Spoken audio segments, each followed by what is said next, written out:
আসসালামু আলাইকুম। আপনার মোবাইলে যদি মেমোরি ফুল হয়ে যায় তাহলে আপনি সর্বপ্রথম চলে যাবেন সেটিংসে যাওয়ার পর একেবারে আপনি নিচের দিকে আসেন, স্ক্রল ডাউন করতে করতে নিচে এখানে দেখবেন অ্যাপস ম্যানেজার, কোথায় লেখা আছে অ্যাপস। আপনি অ্যাপস ম্যানেজার যেটা সেটা অন করবেন, করার পরে একেবারে উপরে যাবে, সেখানে লেখা আছে অ্যাপস লিস্ট করার পরে দিয়ে এখানে অনেকগুলো আপনার মোবাইলের ভিতরে যতগুলো অ্যাপস আছে সব অ্যাপসগুলো কিন্তু আপনি এখানে দেখতে পাবেন। এখানে অ্যাপস খোলার পরে দিয়ে আপনাকে চলে যেতে হবে স্টোরেজ অ্যান্ড ক্যাচ। দেখেন প্রথম নোটিফিকেশনস এটা না, এরপর পারমিশনস না, 3 নম্বর যেটা এক একটা মোবাইলে 3 নম্বর 4 নম্বর এবার সেটা না, সেখানে লেখা থাকবে স্টোরেজ। এরপর আপনি এখানে একটা একটা করে আপনি অ্যাপস অন করবেন, একটা একটা করে আপনি খুলবেন। খোলার পরে দিয়ে একটু খেয়াল করবেন এই আপনার কতটুকু সে জায়গা দখল করে আছে।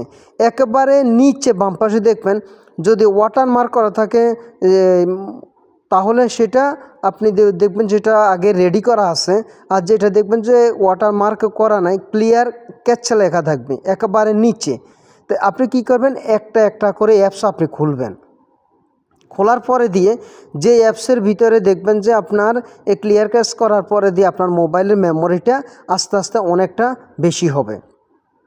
আপনাকে একটা খেয়াল করতে হবে যে ক্লিয়ার ক্যাচ করলে আপনাকে দ্বিতীয়বার আর লগ ইন করতে হবে না, কিন্তু আপনি যদি ডিলিট দেন এই স্টোরেজ অ্যান্ড এখানে যাওয়ার পরে ডিলিট অপশানে গেলে কিন্তু আপনাকে আবার নতুন করে লগ ইন করতে হবে। নতুন করে লগ ইন করলে আবার একটা সমস্যা। তো আমার এই অ্যাপসগুলোর মধ্যে আমি একটা একটা করে অ্যাপস আমি খুলে তারপরে এবার টিকটকের দিকে খেয়াল করেন। টিকটক খোলার পরে দেখেন একেবারে নিচে ক্লিয়ার ক্যাচে আমি গেলাম। ক্লিয়ার ক্যাচ অন যখন আমি দিলাম, দেওয়ার পরে এখানে আস্তে আস্তে ভিতরে আমার যেই জায়গাগুলো দখল করে আছে এই সেগুলো আস্তে আস্তে কিন্তু এখান থেকে অনেকটা কমে যাবে। আস্তে আস্তে আমার মেমোরি ফাঁকা হয়ে যাবে, ইন্টারনাল মেমোরি যেটা সেটা একেবারে ফাঁকা হয়ে যাবে। তখন আর আমার আগের মতন ওই রকম সমস্যাটা আর হবে না। তো আপনাদেরকে কি করতে হবে, এইভাবে যতগুলো অ্যাপস আপনার এখানে আছে সব অ্যাপসগুলো একবার ঘুরে আসতে হবে। আসলে কি হবে যে আপনি তাহলে ডিলিট করতে আপনার একেবারে সুবিধা হবে, যে আপনার কোন অ্যাপসটা বেশি সে জায়গা দখল করে আছে সেই দিকে আপনি ভালো করে টের করতে পারবেন।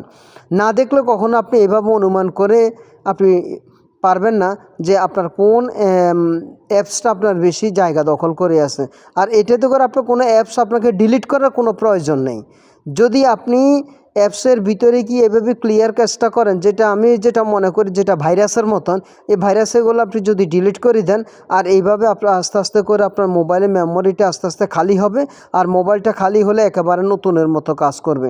এরপরও যদি আপনার কোনো সমস্যা দেখা দেয় তাহলে আপনি কি করবেন, আমার সাথে যোগাযোগ করবেন, আপনি কমেন্টস করবেন, আমি উত্তর দেবেন ইনশাআল্লাহ। আসসালামু আলাইকুম।